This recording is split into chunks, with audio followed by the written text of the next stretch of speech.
वडाळा येथे मोनोरेलचा ट्रायल दरम्यान अपघात झाला। गाडीचं बीम स्विच हलवता न आल्यानं अपघात झाला। नवीन डब्यांची चाचणी सुरू असताना हा सगळा प्रकार घडलेला आहे।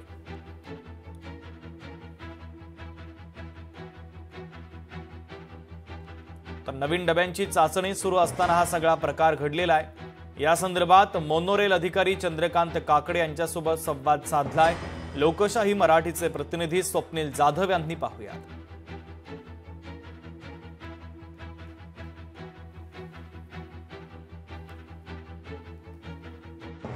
मोनोरेलच्या टेस्टिंग दरम्यान एक मोठा अपघात घडलेला आहे। जीटीबी नगर पासून पुढे आल्यानंतर वडाळा टीटी येथे हा अपघात घडलेला आहे। खरं तर आपण हा अपघात भीषण असल्याचं पाहायला मिळतं। यामध्ये ड्रायव्हर हा जखमी झाला असल्याचं पाहायला मिळत होतं। ड्रायव्हर सुद्धा आता रेस्क्यू करण्यात आलेला आहे। मात्र अपघाताचं स्वरूप जर पाहिलं तर भीषण आहे। मात्र MMRDA कडून ही ट्रायल रन सुरू आहे असं सांगण्यात आलं होतं। मॉक ड्रिल सुरू आहे असं सांगण्यात आलेलं आहे। आपल्यासोबत मोनोरेल कर्मचारी सेनेचे अध्यक्ष आहेत। सर, एकूणच बघितलं तर अपघात दिसतोय, मात्र MMRDA कडून सांगितलं जातं की ही मॉक ड्रिल आहे। नाही, हा सरळ अपघात आहे आणि हे महामुंबई मेट्रो प्रशासनाचं सपशेल अपयश आहे।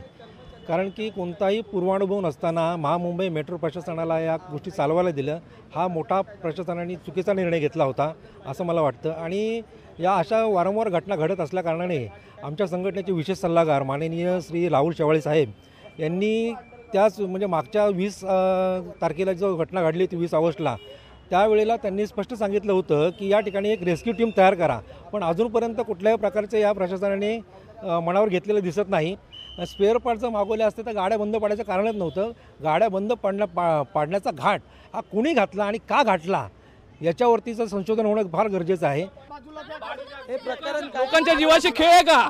उत्तर देत का नाही तुम्ही? लोकांच्या जीवाशी खेळ आहे का? पर्सन आहे, त्यांच्याशी बोलून घ्या। चालक पण गंभीर झालाय, यामध्ये चालक गंभीर झालाय। तुम्ही स्वतःहून आलात या ठिकाणी, सांगा नाव सांगा आणि कारण काय? जी मोनोरेल आहे ती लावण्यात आली होती, त्याचं टेस्टिंग सुरू आहे। मोठा गाजावाजा करून त्या मोनोरेलचं प्रमोशन सुद्धा करण्यात आलं होतं। मात्र तीच मोनोरेल आता आपण बघतो या ठिकाणी अपघातग्रस्त पाहायला मिळते। चालकाच्या डोक्याला इजा झाल्या असल्याची सुद्धा माहिती समोर येते। त्यामुळे मोनोरेल प्रशासन असेल, MMRDA असेल, का लपवते आणि का प्रश्नांची उत्तर देत नाही असा प्रश्न या ठिकाणी उपस्थित झालेला आहे। कॅमेरा पर्सन राजेश मरियारसह स्वप्नील जाधव, लोकशाही मराठी, मुंबई। सितंबर 20 तारीख से मोनोरेल इसलिए बंद करके रखा है, एक बार का 2 बार जो प्रॉब्लम हुआ उसमें जनता को तकलीफ हुआ नहीं, आपको तो मालूम है। तो बाद में सरकार सोचा है इनको साइड ढंग से उनको ठीक करेंगे। ट्रायल चेक किया, ट्रायल में ये ट्रेन चलेगा नहीं चलेगा तो अभी टेक्निक पॉइंट क्या हुआ है मोनोरेल का अधिकारी, उनका इंजीनियरिंग डिपार्टमेंट MMRDA अधिकारी बता सकता है। तो इनका कोई ट्रैक चेंज करने में कुछ प्रॉब्लम है क्या, ट्रेन का प्रॉब्लम है, डिफॉल्ट क्या है, वो देख करके वापस अच्छा तरफ से ट्रायल देगी, फिर काली ट्रेन का ट्रायल देखेगा सरकार। उसके बाद जो है तो नया मोनोरेल वापस मोनोरेल चालू रहेगा। लोकशाही मराठी ऐका, पहा, जागरूक रहा।